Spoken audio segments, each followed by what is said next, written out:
Hello, I'm Mario Toneguzzi, managing editor of Canada's Entrepreneur. Joining me today is Andrew Brooks, who is founder of Had To Holdings in Calgary.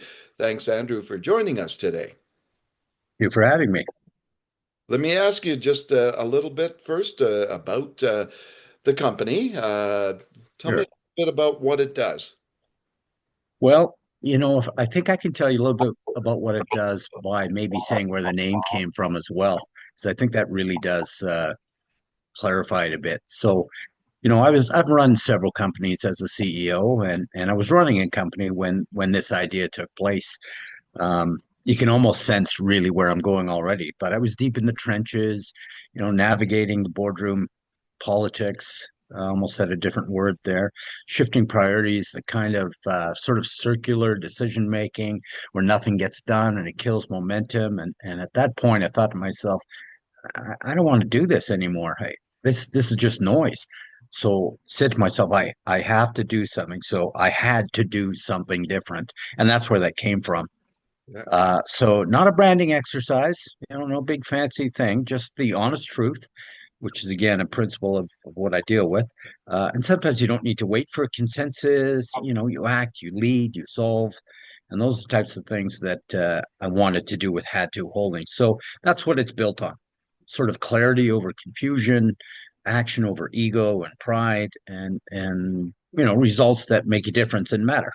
So really, that's the essence of where it came from. But I could tell you a little bit about what I do or what the company does, if that's something you want to look at. Yes, please do. All right. So essentially, there's several services, but I act a lot as a fractional CEO. So I step into companies during inflection points. Sometimes it's growth, sometimes it's transition, sometimes it's gridlock, leaders and boards and others just not communicating properly and it's going nowhere and it's going there fast. It's almost like losing weight or gaining weight. You can gain it very quickly, but to lose it, it takes a lot more effort. And I think sometimes people get stuck in those gridlock times when they just can't get anywhere. So for somebody like me, I'm not there to impress anybody. Really couldn't care less about that. I'm just there to help make decisions, get things moving, align people around what actually matters. And frankly, right now, fractional CEOs are in demand. There's tight budgets, so you don't have the overhead, and they need to get things moving in the right directions. And one of the things, I do say everybody has a story, but one thing that I look at is most turnarounds, business turnarounds, not oil sector turnarounds, but they don't start with a strategy really. They start with somebody just telling the truth. It's almost you can't always find that. Secondly, as an ICD certified director, I sit on a number of boards, both volunteer and other. Part of it is I want to give back and be part of the community and doing things that don't necessarily get you a pat on the back or an attaboy, because I see governance as having the hard conversations early and then bringing clarity where it's needed.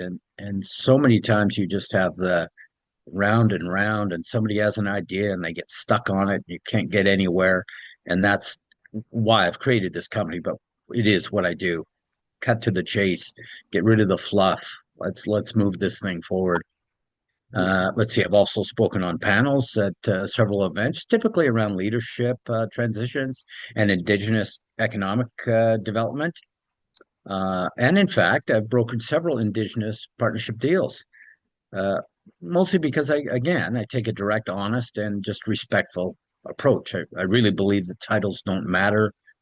It's more about clarity, getting to the point, not letting things idle and sit. Like get into it and then solve the issue. There's no such thing in my view as the monkey in the room. We just deal with it and get on with it. So real leadership and no more slogans or strategy decks. They sit and they gather dust. In my opinion, you get a lot of momentum. You go to these strategy events, everybody's happy. We're all together. Rah rah. This is beautiful, and then it slowly fades as the business has to take action on several things or there's fires to put out. So, excuse me, important to have the strategy, obviously, but the culture to go with it is much more important. Anyway, I'll wrap this up. So that's what Had To Holdings does. We bring leadership, capital at times and certainly experience. But more than anything, we bring perspective. Uh, sometimes that means stepping into the role. Sometimes it means stepping aside and just connecting people. I also work with partners who understand the market extremely well. We raise money when it makes sense. We broker deals when there's long-term value. And at times we walk away when it's all noise and ego. So really, that's basically what I do. Keeps me busy So yeah, so and sort of out of trouble. yeah. And so Andrew, just out of I guess your background, maybe Yeah, talk a little bit about that. Like, what kind of businesses and industries have you been in prior to yeah, this? yeah. So I've been in the oil industry, obviously on the contractor side, some of the major companies. I won't give the names, of course, but some of the major companies I worked with in infrastructure and construction, a lot in the oil sands. I spent quite a bit of time doing those things. Um, and interesting thing I think about me is I am a CPA, but I don't really focus on that.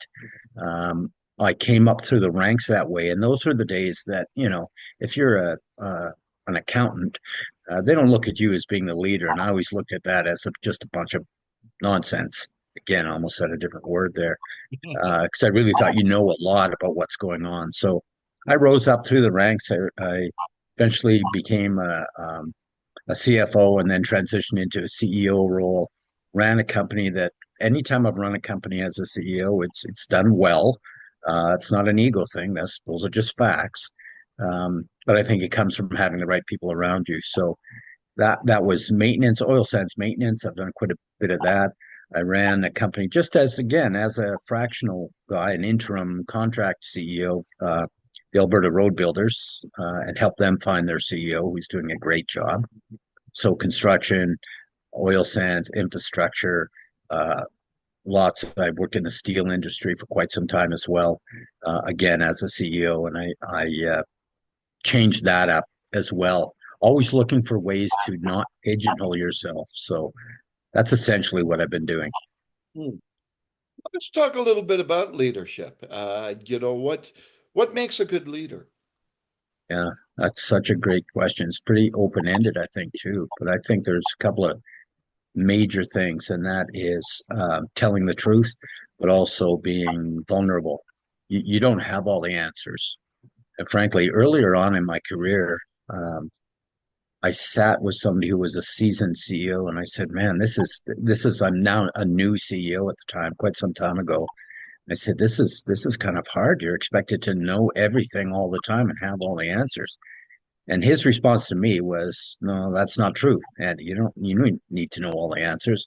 You need to be truthful. You need to surround yourself with the right people, develop a culture where everybody knows where they're going and what their roles are, and then stay on top of it." And uh, I really understood that, and I've stayed true to that. I think it's more the people than anything else.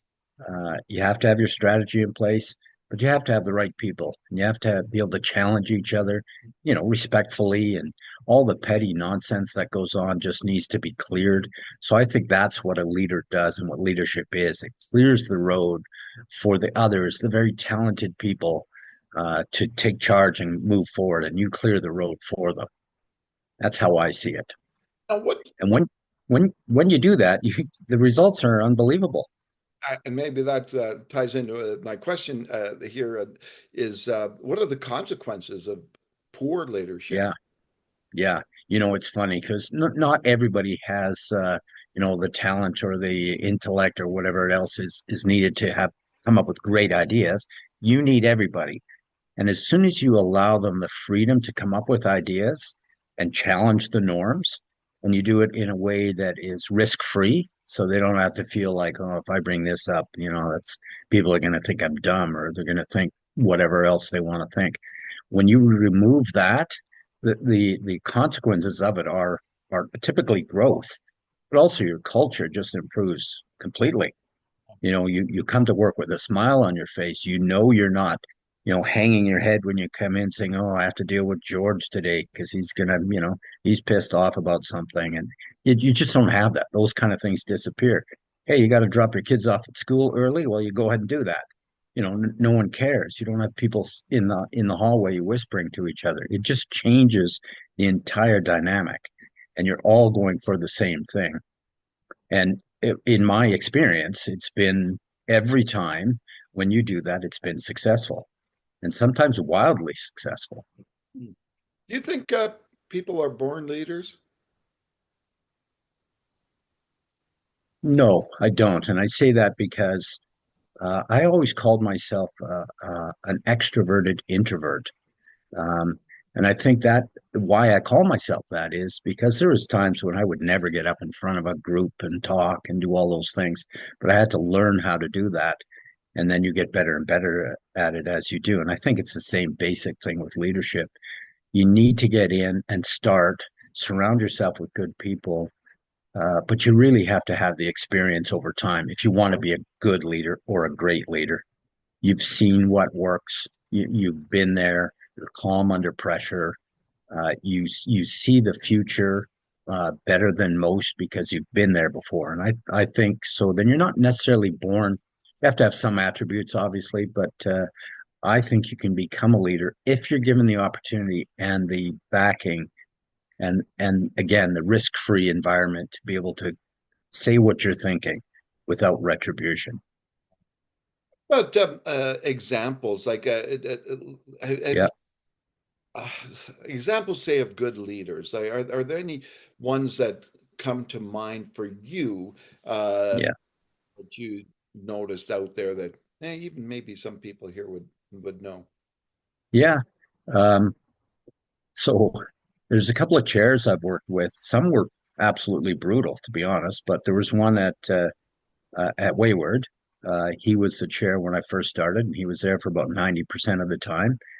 Very factual. I had a call with him once a week. We had conversations about things. We got to know each other, and the issues that we're facing. So it became a truth thing, not a show up at a board meeting and try and, poke holes in something. Um, he was excellent. He also asked questions about in board meetings as well, but casually on the phone as well about people and what was the sentiment? How are people feeling? How are you addressing that? And you normally don't get that. To be honest, I did a talk. I was on a panel in Vancouver on LNG stuff, and at some point I just dropped my notes and I just said, I had a conversation. It was about partnerships with Indigenous people, and one of the guys that I had a partner with in a partnership with was on the panel. Just a fabulous guy, and that was with LNG Canada. Just an excellent guy.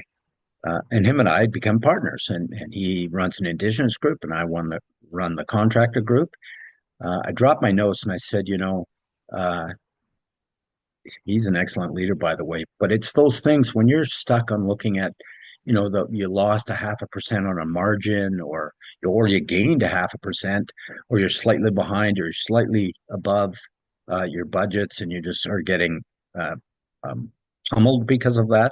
I found that to be completely useless. And those guys, Jerry Prodi was another one. He was a chair for me at one point. A guy named Bill Lingard that some people may know. He used to run Flint years ago, and he went on to, run some of their subsequent companies that when Flint was acquired. These were people who could see through the clouds and through the bushes, and they would really inspire you rather than, you know, picking holes and trying to make it look like you're not doing something. Uh, they were the types that I gravitated to every time. Just solid people with solid backgrounds too, not just their CV or their employment background, but family and strength and honesty. Well, you gravitate towards those people if you see it. Hmm. And the flip side is maybe it's a better way to look at leadership too. Is there's leaders at times that want to be the loudest in the room, that their idea is the only idea. If you don't follow that idea, there must be something that you're not doing right. And those are the types that I shy away from. That if you can't have or challenge, that's the other way, and then it becomes a bit of a shit show, to be honest. Um, So those are the ones I stay away from. The ones that I gravitate to and I learn from, and I think are the best leaders, are the ones that encourage, help you when it's tough, know when to kick your butt, but also when to, say, attaboy, and you did a good job here. I think those things are very important, super important to me. And I do that now. I'm now in those positions where I'm able to support and help leaders. And I think I'm an expert in that, to be honest. I know what they're going through and I can help and relieve their pressure and then get their company going in the right direction. Now, when you look obviously at the word leader, it's Yeah, it implies obviously that you have followers, right? And so in right. companies, when you're looking at leaders, some of the traits that they have, and how difficult is it to be a good leader if you're not good at what your job is and doing your job? Yeah, that's an excellent question. I still think it comes down to some very basic human factors. Honesty being the top one. You're not perfect and you can't expect it to be perfect and you shouldn't hold yourself to that standard. You have to do the best you possibly can. But if you're honest, and I don't like just throwing buzzwords around like integrity and those types of things, but those are important, super important. What it is it, that drives you as a person, your own personal values. I think that's what makes a better leader rather than following a strategy that you may not believe in or not trying to change it. I really think it's about being clear and honest and straightforward, but that comes with time. You, as a new leader, will say it's not easy Yeah. because you're looking at all these people who are, hey, they've done this before. They're great. They're fantastic. They must know what they're doing. Even though you feel like maybe there's a different way, you don't always do that as a younger leader. And those people need the help, Yeah. Now, and they will become good leaders. I was going to ask you just now a little bit about Calgary and, you Yeah, know, how have you found, I guess, doing business in Calgary and I guess more from, from the perspective yeah, of the mentality, I guess, and the business mentality here. right. Yeah. It's interesting because, I wasn't born in Calgary, but I've been here most of my life. I was actually born in Victoria. My father was in the Navy, and then we did some traveling and ended up on a farm out here, and went to grade one out on a farm in Springbank, and then essentially been here ever since. Did some overseas work and that type of thing, but my base has been Calgary. But I always, we all know Calgary's economy has always had cycles. Not the traditional, some of the old timers, and maybe I would be one of those, where we said, "Oh, don't worry, another boom will come," and all that nonsense. I think we're so far past that. But the challenge now, as I see it, is we're kind of stuck. Too many companies are stuck in a bit of a holding pattern. Costs are up, margins are thin, the rules seem to keep changing. Lease rates are climbing. I came out of the hockey game last night going down 17th Avenue, and my God, the amount of businesses that are closing and opening, closing, opening, closing, opening. It's tough to make it here.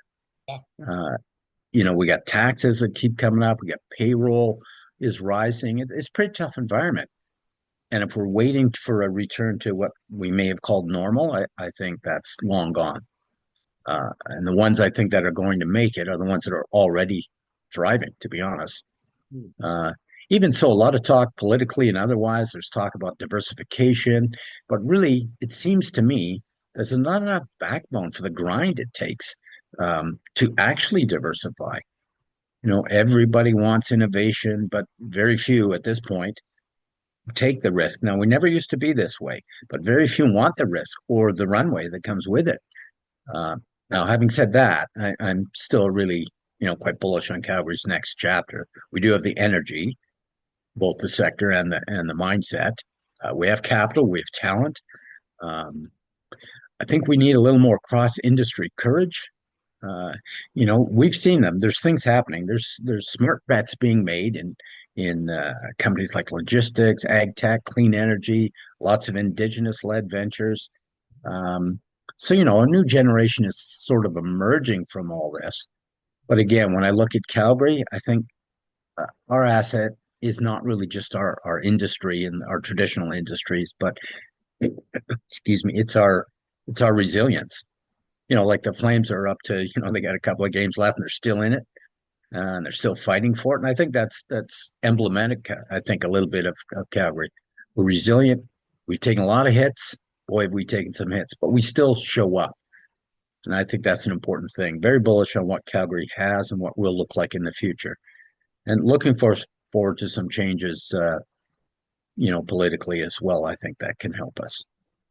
So, before we sign off here, Andrew, I just wanted to touch a little bit. You did mention earlier about being on boards and stuff like that, but I'm Yeah, curious to talk a little bit about the volunteer boards that you're on and yeah, yeah, why boards. sure. There's one that I've been involved with for well, probably 10, maybe more than 10 years now. It's the Calgary Drug Treatment Court. Just an unbelievably strong group of people, mostly lawyers and police and a few others, and then you get me thrown in there as well. Um, and that's one of the reasons I like doing that is it has a major impact on our society, but not very many people know about it unless you're in the system. And it's something, to for people who have had to be convicted, typically of drugs and other things. Um, to have a program that allows them to connect with their family, to get a job, to be treated with a little more respect, and for them to come out on the other side on top and be a contributing member of society. I love that. And that group works extremely hard. I'm on the board, so I don't do the work that the actual people do, and they are outstanding, and it's great to see it. And we're a very successful group. There's drug treatment courts all over the place, maybe could be more, but ours is one of the best, and that's why I do that. Cool. Um, I sat on the board for the Center for All Abilities. That was raising capital. Unfortunately, that didn't go where we needed it to go. That's that park that's up by the airport there. There's some WestJet land that's beside it. We were trying to build. There's a running track and a few other things there. We were trying to build something that was for the entire community. You go to one place.